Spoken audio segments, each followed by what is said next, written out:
कर्मों का फल लौटता जरूर है। एक बार की बात है, एक पहाड़ पर एक कुटिया थी और उस कुटिया पर एक गुरु और उसका शिष्य रहा करते थे। और उस गुरु को बहुत ही सिद्धियां प्राप्त थी और उनकी सिद्धि हर जगह प्रसिद्ध थी। वह वहाँ के लोगों में इतनी ज़्यादा प्रचलित है कि लोग उनकी शक्तियों से भली भांति परिचित थे। वह ध्यान में बहुत ही ज़्यादा लीन रहते थे। कई बार वह 2-2, 3-3 दिनों तक ध्यान में बैठे रहते थे, पर वह कुछ खाते पीते भी नहीं थे। उनके ध्यान की शक्ति की खास बात यह थी कि वह ध्यान करते करते भविष्य देखने में सक्षम थे। एक बार ऐसे ही वे ध्यान में लीन थे तो एकाएक देखते हैं कि अगले 8 दिनों बाद उनके शिष्य की मृत्यु तय है।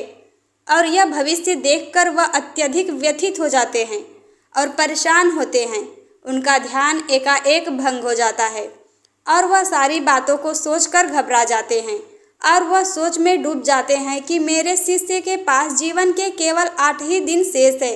इसके बाद गुरु अपने शिष्य के पास जाते हैं और उसे कहते हैं कि मैं सोच रहा हूँ कि तुम अगले 8 दिनों के लिए अपने परिवार के पास उनके गांव में मिलने के लिए चले जाओ।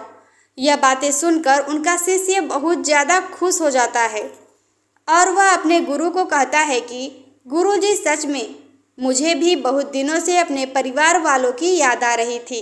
मैं भी सोच रहा था कि मैं भी अपने परिवार वालों के पास जाकर मिल लेता हूँ। और वह अपने गुरुजी से आज्ञा लेते हुए पहाड़ी से नीचे की ओर चलना शुरू कर देता है। लेकिन वह इस बात पर ध्यान ही नहीं देता कि इसके गुरु की आंखों में आंसू आए हुए थे। वह चलते चलते पहाड़ से जैसे ही नीचे एक समुंदर के पास पहुंचा तो देखता है कि एक रेत के टीले के पास चींटियों का घर था और उस घर से बहुत सारी चींटियां बाहर की तरफ आ रही थी और बहुत सारी चींटियां अंदर की तरफ जा रही थी। चींटियां आपस में बार बार टकराकर अपनी दिशा को खो देती थी और उसके बाद फिर से इधर उधर चलना शुरू कर देती थी। यह देखकर उस शिष्य को बहुत ज़्यादा आनंद आ रहा था, लेकिन वह एकाएक देखता है कि समुद्र की लहरें बहुत तेजी से उफान खा रही थी और शिष्य को समझ आ जाता है कि कुछ ही पलों के अंदर यह सारा पानी चींटियों के घर में घुसकर उनका घर को तोड़ देगा और इसकी वजह से बहुत सारी चींटियों की जान चली जाएगी। वह अपनी समझदारी दिखाते हुए अपने ऊपर वाले वस्त्रों को खोलता है और उसके अंदर रेत भरकर एक तरह की 4 दीवारी उस चींटियों के घर के ऊपर बना देता है। 4 दीवारी इस तरह से बनाता है कि समुद्र से आने वाला पानी उनके घर तक ना पहुंच सके। साथ ही साथ वह अपनी समझदारी दिखाते हुए एक तरह की नाली बनाता है, जिसकी वजह से वह समुद्र की तरफ से आने वाला पानी उस नाली में बहकर दोबारा समुद्र में जा सकता है। इस समझदारी की वजह से बहुत सारी चींटियों की जान बचा लेता है और आने वाली एक नाव में बैठकर अपने घर की ओर समुद्र पार करके निकल जाता है। वह अपने परिवार के साथ आता है और उसे पता भी नहीं चलता कि कैसे समय गुजर जाता है। वह अपना सामान बांधकर सोचता है कि अगले दिन मैं अपने गुरु के पास वापस चला जाऊंगा। अगले ही दिन में सुबह सुबह वह अपने गुरु के पास जाने के लिए निकल जाता है। वहाँ उसके गुरु कुटिया में बहुत ही ज़्यादा दुखी होते हैं। उनको लगता है कि उनके शिष्य के 8 दिन पूरे हो गए, अब तक तो मेरा शिष्य इस दुनिया को छोड़कर जा चुका होगा।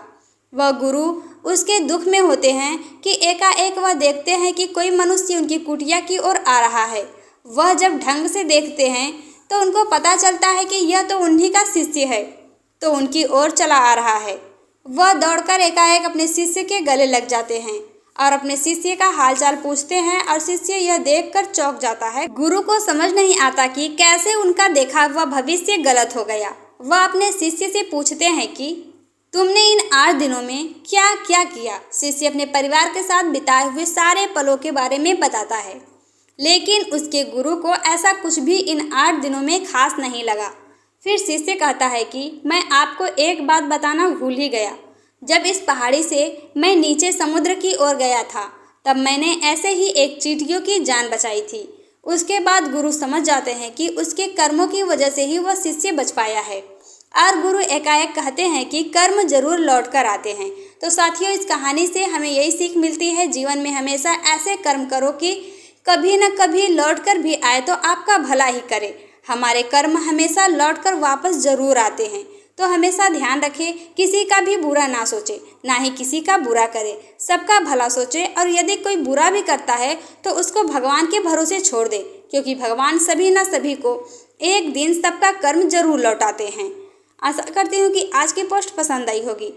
हमारी पोस्ट को लाइक और चैनल पर नए हैं तो सब्सक्राइब जरूर करें। और काफ़ी कुछ सीखने और समझने के लिए मिला होगा। ऐसे ही कहानी पढ़ने के लिए हमारे चैनल को ज़रूर सब्सक्राइब करें। Thank you.